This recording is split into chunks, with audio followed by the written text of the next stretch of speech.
Breaking news NBA fans.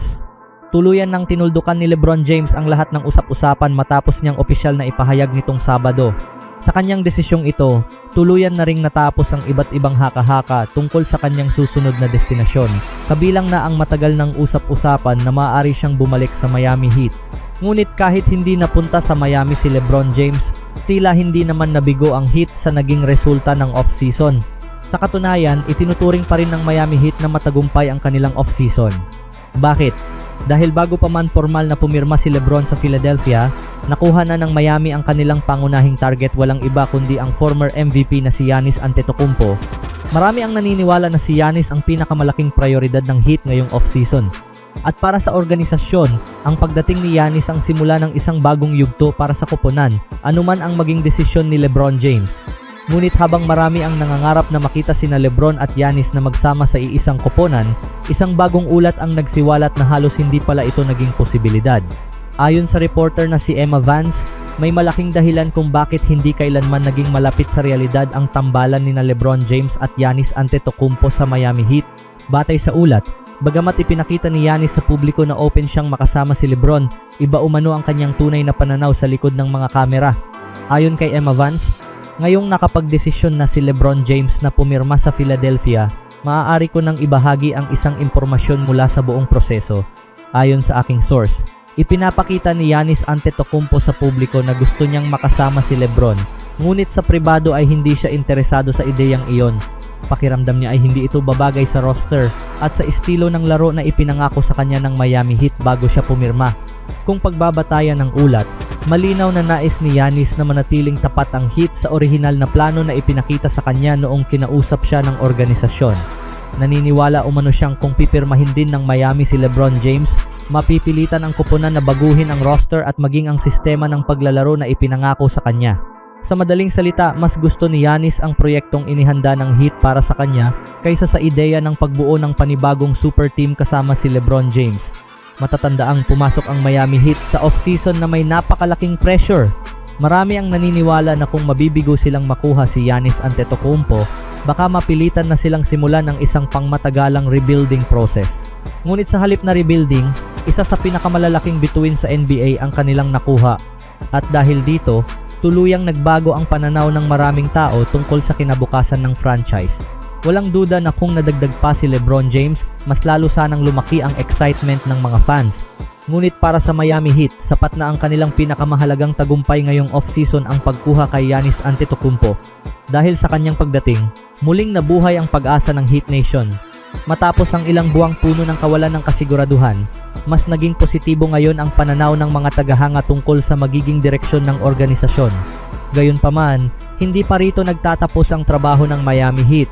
Marami pa rin silang kailangang ayusin at paghandaan bago tuluyang magsimula ang bagong NBA season. At ngayon, ang malaking tanong ay kung sapat na nga ba ang pagdating ni Giannis Antetokounmpo upang maibalik ang Miami Heat sa tuktok ng NBA? Ano sa tingin ninyo, NBA fans? Tama ba ang naging desisyon ni Giannis Antetokounmpo na huwag ituloy ang posibilidad na makasama si LeBron James? O mas magiging malakas sana ang Miami Heat kung nabuo ang tambalan ng dalawang superstar? Speaking of LeBron, habang patuloy na pinag-uusapan ang bagong super team ng Philadelphia 76ers, isa na namang nakakagulat na detalye ang lumabas tungkol sa magiging papel ni LeBron James sa koponan.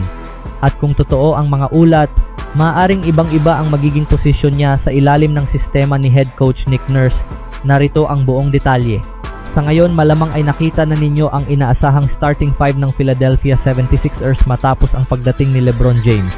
Sa projected lineup, si LeBron ang nakapuwesto bilang power forward, kasama sa frontcourt sina Jaylen Brown at Joel Embiid.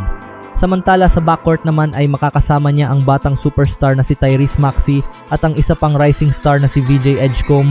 Kung depensa ang pag-uusapan, ito umano ang lineup na inaasahang madalas gamitin ng Sixers sa tuwing isasabay nila sa court ang kanilang limang pinakamahusay na manlalaro.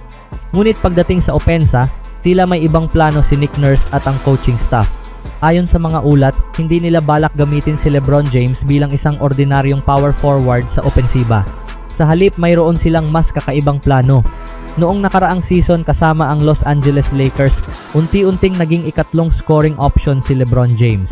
Hinayaan niyang si Luka Doncic ang pangunahing humawak ng bola at mamuno sa opensiba, habang si Austin Reeves naman ang naging pangunahing katuwang ni Luka sa pag-atake.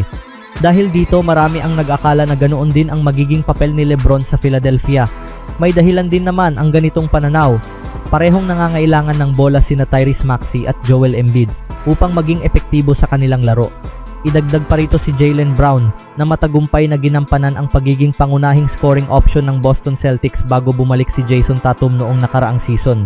Samantala si VJ Edgecombe ay papasok pa lamang sa kanyang ikalawang NBA season. Bagamat nakapag-average siya ng 11 puntos kada laro noong nakaraang taon, inaasahan pa ring malayo pa siya sa kanyang tunay na potensyal. Ngunit sa kabila ng lahat ng ito, lumalabas na may ibang direksyong gustong tahakin ang Philadelphia. Para sa marami, isa sa pinakamalaking talento ni LeBron James ay hindi lamang ang kanyang pag-i-score, kundi ang kanyang pambihirang kakayahan sa paggawa ng mga plays at paghahanap ng open na teammate. At ayon sa NBA insider ng ESPN na si Shams Charania, ito mismo ang gustong sulitin ng Sixers. Sa kanyang paglabas sa programang NBA Today ng ESPN, ibinahagi ni Charania ang plano ng Philadelphia para kay LeBron. Ayon kay Shams Charania, makakakita tayo ng maraming pagkakataon na si LeBron James ang maglalaro bilang point guard ngayong paparating na season. Inaasahan ng Philadelphia 76ers na gumugol siya ng malaking bahagi ng oras sa offensive point guard position kung saan siya ang magsisimula ng opensa at magdidikta ng daloy ng laro para sa sistema ni Nick Nurse. Kung mangyayari ito, isang malaking pagbabago ang mangyayari sa papel ni Tyrese Maxey. Sa halip na siya ang pangunahing humawak ng bola sa bawat opensiba, mas madalas siyang maglalaro nang wala ang bola.